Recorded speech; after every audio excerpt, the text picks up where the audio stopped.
성경은 구약 1243쪽입니다. 다리오가 자기의 뜻대로 국왕 20년을 세워 전국을 통치하게 하고 또 그들 위해 총리 넷을 두었으니 다니엘이 그 중에 하나이다. 이는 그간 뒤로 총리에게 자기의 짐을 보고하게 하여 왕에게 손해가 없게 하려 함이니라. 다니엘은 마음이 민첩하여 총리들과 국왕들 위해 뛰어난도 왕이 그를 세워 전국을 다스리게 하고자 한지라. 이에 총리들과 국왕들이 국사에 대하여 다니엘을 고발할 근거를 찾고자 하였으나 아무 근거, 아무 허물도 찾지 못하였으니 이는 그가 충성되어 아무 부족됨도 없고 아무 허물도 없음이었더라.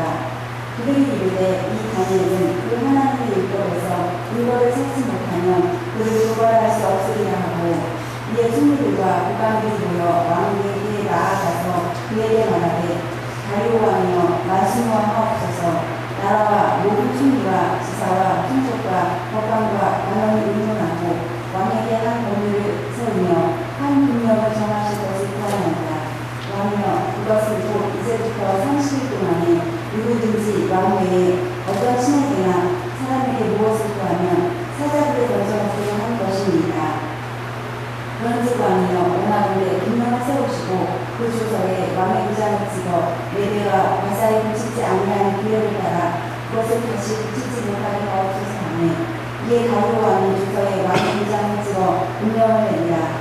다니엘이 이 주석에 왕의 도장이 찍힌 것을 알고 다윗으로 들어가서는 일방에 오니까 예루살렘을 향한 창문을 열고 전에 말을 내고 하루 세 번씩 무릎을 꿇고 기도하며 그의 하나님께 감사하였더라. 주감사절을 맞이해서 우리의 모든 예배와 우리의 모든 감사가 회복되는 그런 시간이 되었으면 좋겠습니다. 저에게는 두 딸이 있습니다. 같은 날 거의 같은 시간에 태어난 두 딸이 있습니다. 하은이와 예은입니다. 지금 11살이고 초등학교 4학년입니다. 우리 앞자리에 앉아서 찬양도 하고 예배도 이제 듣고 말씀도 잘 듣고 있습니다. 그래서 가끔씩 제가 집에 들어가면 주일날 집에 들어가면 아빠 오늘 했던 예화요 제가 읽었던 책에 나와요 라고 할 정도로 예배에 이제 집중하고 드리고 있습니다. 초등학교에 들어가고부터 예수님이 좋아요 라고 하는 그런 책을 가지고 지금까지 큐티를 하고 있습니다. 큐티집을 읽고 묵상하고 그리고 기도물을 적어가지고 저희 가정의 단톡방에 기도물을 이제 올립니다. 그런 다음에 이제 잠자리에 들게 되죠. 잠자리에 들게 되면 아빠나 엄마가 가서 기도를 해주고 그 다음에 이제 잠을 자게 되는데 그런데 가끔씩 자야 될 그 시간에 자지 않습니다. 자지 않고 노래를 부르고 또 자지 않고 춤을 추기 시작합니다. 학교에서 배웠던 춤, 학교에서 배웠던 노래, 그리고 본인들이 직접 만든 노래, 본인들이 직접 만든 그 춤을 가지고 막 추기 시작하죠. 이유가 있다고 한다면 아빠 엄마 보라는 겁니다. 아빠 엄마 우리가 만든 노래예요. 우리가 만든 춤이에요. 라고 하면서 막 춤을 추기도 하고 노래로 이제 부르기도 합니다. 자야 할 그런 시간인데 그런 모습을 보면 제 마음이 복잡해지기 시작합니다. 그런데 아빠 엄마에게 기쁨을 주기 위해서 그런 것이라고 하는 것을 제가 알기 때문에 그 모습을 보면서 제가 미소를 짓게 되죠. 아이들이 노래를 부르고 춤을 추는 그런 모습을 보면서 생각을 했습니다. 이 모습을 하나님이 보고 계시겠지. 하나님도 보고 계시겠지. 우리 아이들이 하나님 앞에서 찬양하고 하나님 앞에서 춤을 추는 것을 볼 때에 하나님 얼마나 기뻐하실까? 우리 아이들이 하나님 말씀을 읽고 생각하고 기도할 때에 하나님 얼마나 기뻐하실까? 나도 이렇게 기쁜데 하나님이 너무나 기뻐하실 것 같은 그런 생각이 들었습니다. 그러면서 하은이와 예은이가 너무나 대견스러운 거죠. 오늘도 제가 제 앞에서 이렇게 찬양을 하는데 여러분이 찬양하는 모습을 보면서 저분의 찬양 하나님께서 너무나 기뻐하시겠다 그런 생각을 했어요. 그분이 찬양하는 그런 모습을 보면서 제 마음도 너무나 기쁜 거예요. 너무나 감사한 거죠. 여러분들이 찬양하는 그런 모습을 보면서 내 마음도 이렇게 기쁜데 하나님이 저분이 이렇게 찬양하는 그런 모습을 보면서 얼마나 기뻐하실까. 아마도 흐뭇하게 저번에 찬양을 들으시면서 미소 짓겠다라고 하는 그런 생각을 해보게 되었습니다. 우리에게는 하나님 아버지가 계십니다. 선능하신 아버지 하나님 우리 가운데 계십니다. 그래서 그 아버지 하나님 앞에서 우리가 기도하고 그리고 기도하면서 우리는 많은 것을 달라고 요청합니다. 하나님 이렇게 되게 해주세요. 하나님 저렇게 되게 해주세요. 하나님 은혜를 내려주세요. 하나님 성령 충만케 해주세요. 하나님 건강하게 해주세요. 하나님 우리의 자녀의 직업이 자녀의 직장이 해결되게 해주세요. 등등. 마치 하나님 앞에 무엇을 맡겨놓은 것처럼 우리가 하나님 앞에 주세요 하고 기도를 합니다. 그런데도 하나님은 우리를 기뻐하셔가지고 우리가 주세요 한 그런 기도의 내용에 대해서 좋은 것으로 응답해 주십니다. 그런데 그렇게 하나님 앞에 주세요 달라고만 했던 우리가 하나님을 기쁘시게 하려고 하나님을 찬양하고 또 하나님을 기쁘시게 하려고 하나님 앞에 감사하고 또 하나님을 기쁘시게 하려고 하나님 앞에서 전심으로 예배 드린다고 한다면 하나님 얼마나 기뻐하실까. 오늘 여러분이 찬양할 때에 정말 전심으로 하나님을 기뻐하면서 찬양하는 그런 모습을 보면서 하나님이 얼마나 기뻐하실까. 아마도 하나님께서 우리가 드리는 찬양과 그리고 우리가 드리는 그 예배를 보시면서 아마 기쁨을 숨기지 못할 것 같습니다. 지금 우리 글을 보시면서 하나님께서 미소를 짓고 있는 그런 모습을 그려보게 됩니다. 오늘은 맥주 감사절이죠. 하나님께서 우리에게 이 감사절을 지키게 하십니다. 이유가 있어요. 그 이유는 뭐냐면 기억하라는 겁니다. 감사절을 통해서 하나님의 은혜가 무엇인지 기억하라는 거죠. 기억하고 감사하라는 겁니다. 그리고 감사하는 것이 우리의 삶에 유익이 되기 때문에 잊어버릴 즈음에 감사를 생각나게 하시는 거예요. 선박이 끝나고 감사 생활이 잊어버릴 즈음에 맥주 감사절, 또 후반기 잊어버릴 즈음에 이제 수수감사절을 통하여서 감사를 생각하게 하고 감사하게 하십니다. 우리는 6월까지 이 전반기를 하나님의 은혜 가운데에 보냈습니다. 그리고 후반기 역시 하나님의 은혜 안에서 우리는 지내게 될 것입니다. 그러므로 오늘 하루만큼이라도 하나님 앞에 우리가 좀 넘치는 감사를 좀 올려드렸으면 좋겠어요. 하나님께 넘치는 감사 올려드리고 참된 감사를 올려드리고 그 감사함을 표현하는 그런 시간이 되었으면 좋겠습니다. 물질을 통해서 표현할 수도 있고 우리 찬양을 통해서 표현할 수도 있고 하나님을 향해서 환호성을 치면서 이 감사한 마음을 표현할 수도 있고 나름대로 하나님 앞에 감사한 것이 있다고 한다면 감사할 것을 생각하면서 감사를 표현하는 그런 시간이 되었으면 좋겠습니다. 우리의 마음에는 두 가지 경향이 있다고 그래요. 크게 두 가지 경향이 있습니다. 하나님을 향한 마음의 경향과 그리고 세상을 향한 마음의 경향이죠. 이것을 달리 표현한다고 한다면 하나님을 향한 마음의 기울기와 세상을 향한 마음의 기울기라고 합니다. 우리가 하나님을 향한 마음의 기울기를 우리는 경건이라고 하고요. 하나님을 향한 이 경향, 이 마음의 경향, 하나님을 향한 이 마음의 기울기가 강한 사람을 향하여서 경건한 사람이라고 말을 합니다. 하나님을 향해서 마음이 많이 기울어진 사람, 세상이 아니라 하나님께 많이 기울어진 사람을 향하여서 경건한 사람이라고 하지요. 자, 오늘 성경에 등장했던 이 다니엘은 그런 면에서 경건한 사람이었습니다. 하나님을 향하여서 마음이 많이 기울어졌던 사람이 바로 다니엘이었습니다. 그래서 이 다니엘은요, 세상에 주는 그 유익보다 하나님을 기쁘시게 하는 그런 삶을 살고자 노력했던 그런 사람이었지요. 다니엘은 어린 시절 10대에 바벨론의 포로로 이제 잡혀가게 됩니다. 유다 왕 여호야김 3년, 기원전 605년이라고 합니다. 바벨론 포로로 이제 잡혀가게 되었죠. 포로였지만 이 바벨론의 왕립 학교에서 공부할 수 있는 그런 특권을 이제 누리게 됩니다. 그리고 그런 교육을 받으면서 왕이 먹는 음식, 왕이 먹는 음료를 마실 수 있는 그런 특권을 이제 누리게 되었지요. 그런데 이 다니엘이 성경에 보니까 그 특권을 포기합니다. 왕이 먹는 음식을 나는 먹지 않겠습니다 라고 거절을 하게 되죠. 왜냐하면 우상에게 바쳐졌던 것이기 때문에 신앙의 정결을 지키기 위해서 포기했습니다. 마시지 않겠다라고 얘기합니다.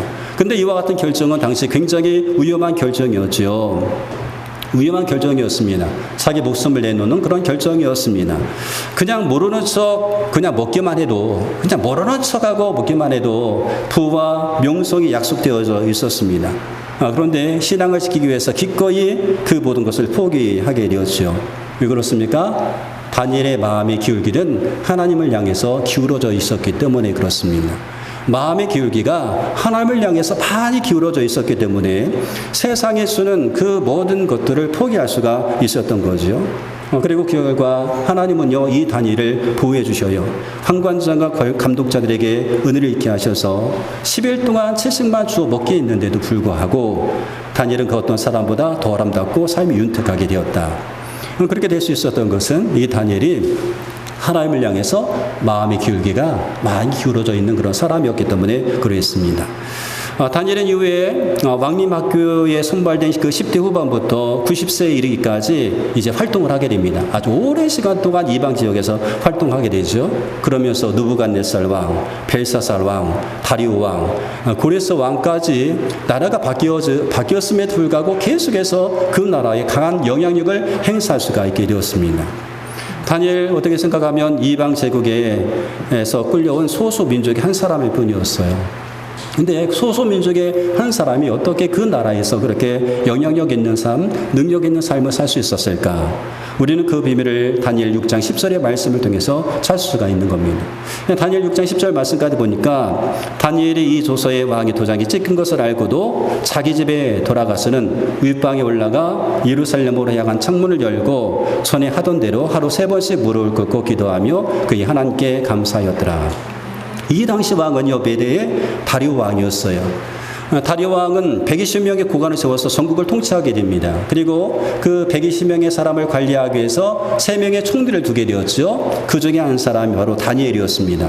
근데 다니엘은 어떤 총리보다 어떤 고관부들보다 더 뛰어났기 때문에 왕이 이 다니엘로 하여금 전국을 다스리려고 하는 그런 마음을 가지게 되었어요. 그러자 다니엘을 시기하는 그런 사람이 등장하기 시작합니다. 다니엘을 시기했던 사람들은 다니엘을 함정에 빠뜨리려고 하는 거예요. 어떻게 해서든지 함정에 빠뜨려야겠다. 그리고 조사를 하기 시작합니다. 근거를 찾기 시작합니다. 고발할 근거를 찾기 위해서 눈을 부릅뜨고 찾고 또 찾았는데 찾을 수가 없었어요.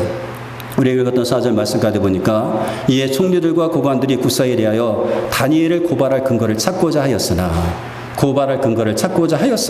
아무 근거 아무 허물도 찾지 못하였으니 이는 그가 충성되이 아무 그릇됨도 없고 아무 허물도 없음이었더라.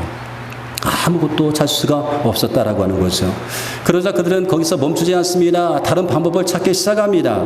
그러다가 찾아낸 것이 있는데 다니엘이 하나님께 기도하는 사람인 것을 알게 됩니다. 그리고 이것을 이용해서 다니엘을 함정에 빠뜨릴 계획을 세우게 된 거예요. 다니엘은 기도하는 사람, 하나님을 향해서 기도하는 사람이다. 이것을 알고 함정에 빠뜨릴 계획을 세우고 왕을 찾아가서 왕에게 이렇게 제안을 하는 것을 보게 됩니다. 이제부터 30일 동안에 누구든지 왕이 어떤 신에게나 사람에게 무엇을 구하면 사자굴에 넣기로 한 법을 만드소서. 앞으로 30일 동안 어떤 신에게나 어떤 사람에게 무엇을 구하면 그 사람을 사자굴에 넣는 법을 만드소서. 이 제안은 언뜻 보면 왕을 높이고자 하는 그런 이야기처럼 들려지게 됩니다. 왕을 높이고자 하는 것처럼 이렇게 말을 하지만 실상 그들의 의도는 뭐냐면 다니엘을 사자굴에 넣어서 죽이기 위한 그런 계획이었습니다.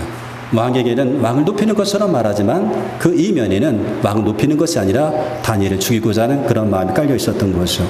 그래서 왕은 법을 세우고 도장을 찍어서 법을 공포하게 됩니다. 이제부터는 왕이 그 어떤 사람이든지 누구에게나 어떤 신에게 구하면 기도하면 그 사람은 사자굴 속에 던져지게 되게 되는 거죠. 그런데 다니엘은 이것을 알고도 하나님께 기도했다는 거예요. 이것을 알고도 하나님께 기도했다. 그리고 이 기도는 이전 했던 것처럼 기도했던 겁니다. 이전 했던 것처럼 창문을 열고 하루 3번씩 기도했습니다. 생명을 건 기도였습니다. 죽음을 각오한 기도였습니다. 창문을 닫고 은밀하게 기도하면 되지 않았을까? 그런데 다니엘은 공개적으로 기도합니다. 창문을 열고 하나님 앞에 하루 3번씩 기도합니다. 이렇게 기도한 것은 다니엘이 오기가 있어서 그렇게 한 것이 아닙니다. 그래? 너희들이 나를 이렇게 공격해? 나 오기로라도 한번 기도해 볼까? 그렇게 한 것도 아니고 영웅적인 의식, 영웅적인 그 생각을 가지고 기도한 것도 아닙니다. 충동적으로 기도한 것도 아닙니다. 성경에 보니까 그는 전에 하던 대로 그렇게 기도했다는 거예요. 평상시 기도했던 그 습관대로 하나님 앞에 기도했던 겁니다. 매일매일 그런 삶을 살았거든요. 그래서 매일매일 그렇게 기도했는데 그 기도가 이어지게 된 겁니다. 그리고 하나님 앞에 기도하면서 다니엘은 하나님께 감사했습니다. 기도하면서 하나님께 감사했다. 자, 하나님께 감사했다. 이 말씀을 통해서 보면 다니엘은 이와 같은 그런 상황 가운데 하나님을 향해서 원망하고 불평하지 않았습니다. 오히려 다니엘은 감사했습니다. 다니엘은 환경에 따라서 그의 감사가 변하지 않았다라고 하는 거죠. 환경은 어떤 든 관계없이 다니엘은 하나님 앞에 감사했습니다. 여러분, 환경과 관계없이 하나님께 감사할 수 있는 것은 하나님을 믿는 사람들의 특권이라고 할 수가 있어요. 우리들의 특권. 어떤 환경에도 변함없이 하나님 앞에 감사할 수 있는 것. 이것이 바로 우리의 특권이다라고 하는 거죠. 그런데 어떻게 이런 환경에서 감사할 수 있을까? 어떻게 이런 환경 가운데서 하나님 앞에 기도하며 감사할 수 있었을까라고 하는 거예요. 여러분, 감사라고 하는 것은요, 환경의 문제가 아니라 믿음의 문제이고 신앙의 문제입니다. 만약에 우리의 마음의 기울기가 하나님을 향해서 많이 기울어져 있다라고 한다면, 우리의 마음의 경향이 하나님을 향해서 강해지고 있다고 한다면, 우리는 환경과 관계없이 하나님을 향해서 감사할 수가 있습니다. 내 마음의 기울기가 세상을 향해서 기울어진 것이 아니라 내 마음의 기울기가 하나님을 향해서 많이 기울어져 있다라고 한다면, 내 마음의 경향이 하나님을 향해서 기울어져 있다라고 한다면 환경과 관계없이 감사하는 그런 삶을 살 수가 있다는 거죠. 66장 찬양은 다 감사드리세라고 하는 그런 찬양인데요. 이 작사자는 마르틴 링카르트라고 하는 분입니다. 17세기에 활동했던 그런 이제 목사님인데요. 이 17세기에는 독일을 비롯해서 유럽에 이 흑사병이 돌고 있었습니다. 그리고 이 흑사병 때문에 많은 사람들이 목숨을 잃게 되었고요. 링카르트 이 목사님의 아들도 이 흑사병에 걸려서 죽게 되었습니다. 하루에도 수없이 많은 사람들의 장례를 치러야 했습니다. 링카르트 목사님께서 담임하고 있었던 이 교회에서만도 하루에 50명씩 장례식을 치를 정도였다고 합니다. 그런데 이때 만든 곡이 바로 다 감사드리세라고 하는 그런 곡이었어요. 다 감사드리세, 온 마음을 주께 바쳐 그 섭리 놀라와 온 세상 기뻐하네. 예부터 주신 복 한없는 그 사랑 선물로 주시네 이제와 영원히. 이런 곡을 하나님 앞에 올려드린 거죠. 이와 같은 상황에서 감사드렸던 거예요.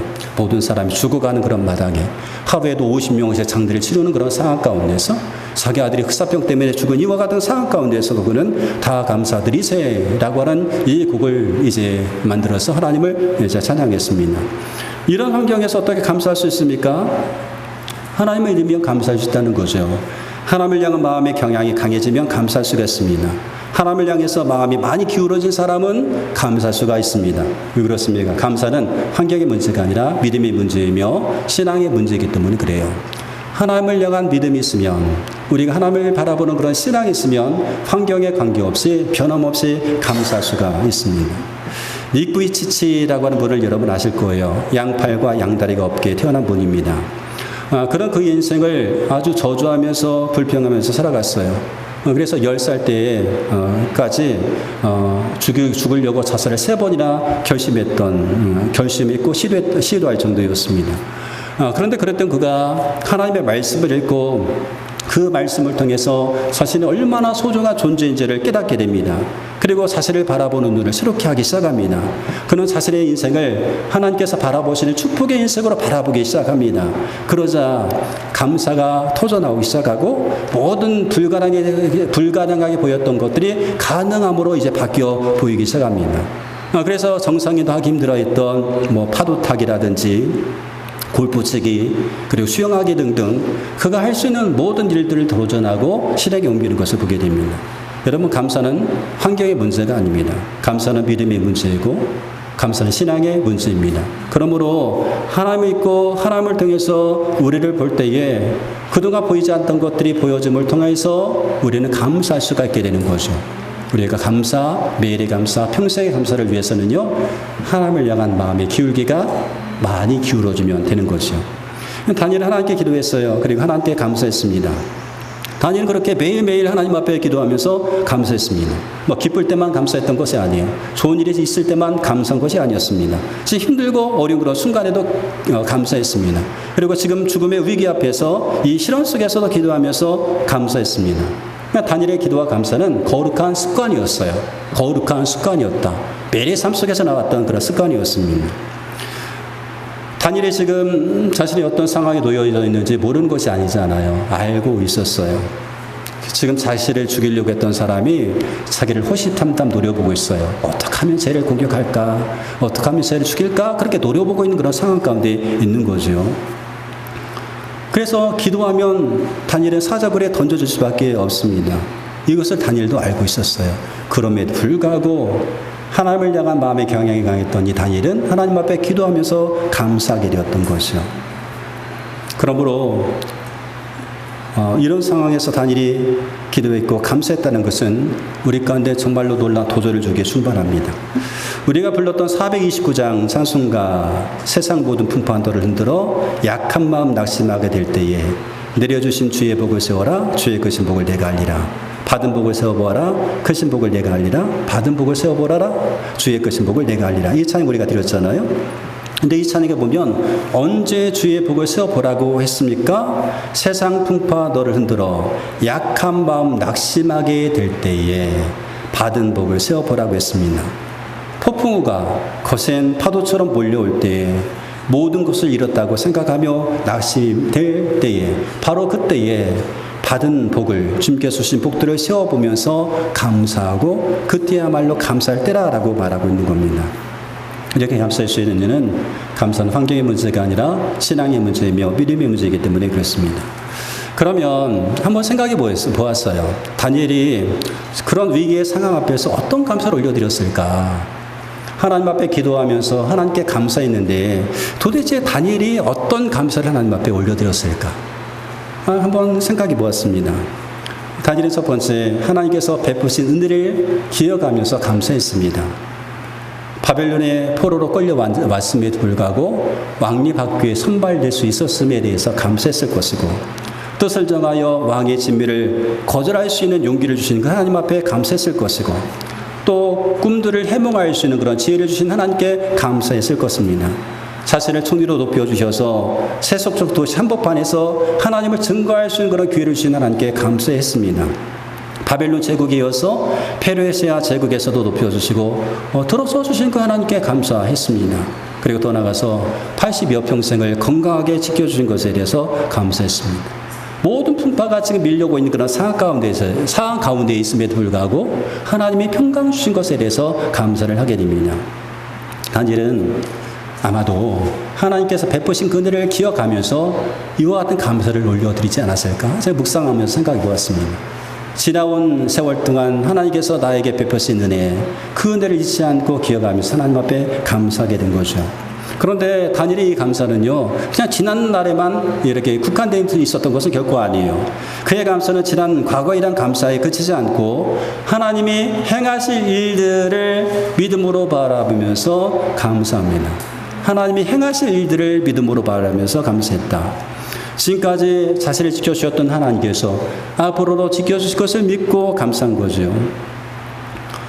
다니엘은 자신의 친구들이 느부갓네살 왕이 세워놨던 그 금신상 앞에 절하지 않음을 통하여서 맹렬히 불에 타는 풀무불에 던져진 것을 기억하고 있습니다.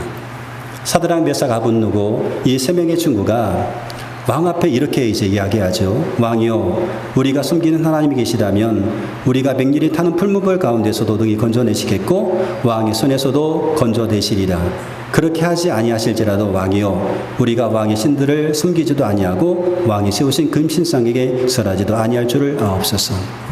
결국 이렇게 말을 해서 다니엘의 세 명의 친구가 풀무불에 던져지게 됩니다. 그런데 이 풀무불에서 하나님은 그들을 보호해 주셨습니다. 머리털 하나 이제 타지 않고 그들을 보호해 주셨어요. 다니엘은 이 사실을 알고 있었고 이 사실을 경험하고 있었습니다. 그 하나님을 다니엘은 믿었어요. 하나님께서 풀무불에서 다니엘의 이 세 명의 친구를 건져주신 것처럼 하나님께서 지금 이와 같은 위기의 상황 가운데 사실을 건져줄 것을 믿는 믿음이 있었고 그 믿음으로 그것을 보게 되었던 것이죠.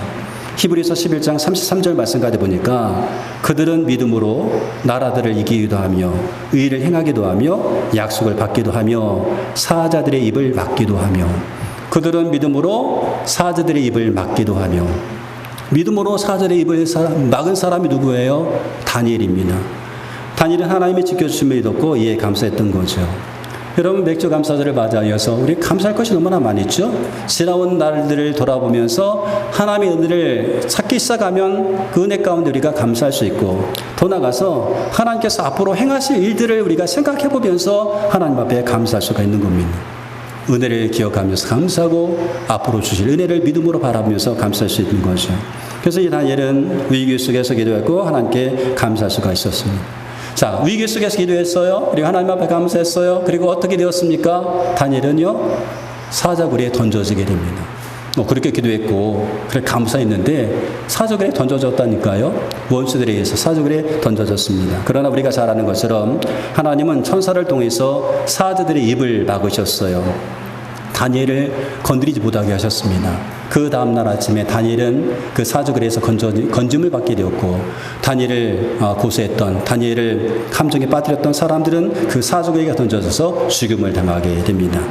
그리고 다니엘 6장은 이렇게 끝맺음을 합니다. 다니엘 6장 28절 이렇게 끝맺게 되죠. 이 다니엘이 다리오 왕의 시대와 바사 사람 고레스 왕의 시대에 형통하였더라. 이 다니엘이 다리오 왕의 시대와 바사 사람 고레스 왕의 시대에 형통하였더라. 이 다니엘이 누굽니까? 역경 속에서도 환난 가운데서도 위기 가운데서도 기도하고 감사하기를 계속했던 다니엘이었습니다. 그래서 다니엘은 시대가 바뀌고 왕이 바뀌었음에도 불구하고 계속해서 형통하는 그런 삶을 살게 된 거죠. 그래서 여러분, 감사는 그저 드리는 것으로 끝나는 것이 아니라 우리의 감사는 하늘에 저축이 되게 되는 겁니다. 하나님을 향한 마음의 기울기가 강했던 다니엘, 그래서 기도와 감사하기를 계속했던 다니엘을 하나님은 형통케 하셨던 겁니다. 사랑하는 성도 여러분, 매주 감사절입니다. 우리의 감사가 매일의 감사가 되고 매일의 감사가 모여서 평생의 감사가 되기 위해서 필요한 것은 우리의 마음의 기울기가 하나님을 향해서 많이 기울어져 있어야 되는 거예요. 하나님을 향한 마음의 기울기를 강화시키는 그런 절기로 한번 삼아보시기 바랍니다. 내 마음이 지금 세상을 향해서 마음이 기울어져 있다라고 한다면 지금 나의 마음을 좀 하나님께 많이 기울어주기 위해서 노력하는 그런 절기로 삼으시는 거예요. 그래서 말씀을 읽으시고 묵상하시고 말씀을 삶 속에서 실천해 나가는 그런 삶을 살아가시는 거죠. 하나님 앞에 기도하면서 하나님의 뜻을 구하고 그 뜻 가운데 생활하는 그런 생활이 이어지게 된다고 한다면 우리의 마음은 세상을 향해서 기울어졌던 우리의 마음이 하나님을 향해서 많이 기울어지게 될 것이고, 하나님을 향해서 마음이 많이 기울어지게 되면 결국 하나님께서 기뻐하신 일을 할 수밖에 없는 겁니다. 하나님을 향한 마음의 기울기를 강화시키는 그런 절기, 하나님 맥주 감사절을 맞이하여서 나의 감사가 그냥 하루로 끝나는 감사가 아니라 매일매일 감사가 이어지고 변함없는 감사가 되어서 평생 동안 감사하기 위해서 하나님, 이제 내 마음이 하나님께 보다 더 많이 기울어지기 원합니다. 기울어질 수 있도록 하나님 저를 양육시키고 훈련시켜 주옵소서. 그렇게 하나님을 향한 마음의 기울기를 강화시킴을 통해서 하나님을 기쁘시게 하는 그런 절기로 삼으시기를 주의 이름으로 축원드리겠습니다. 우리 함께 찬양드리겠습니다.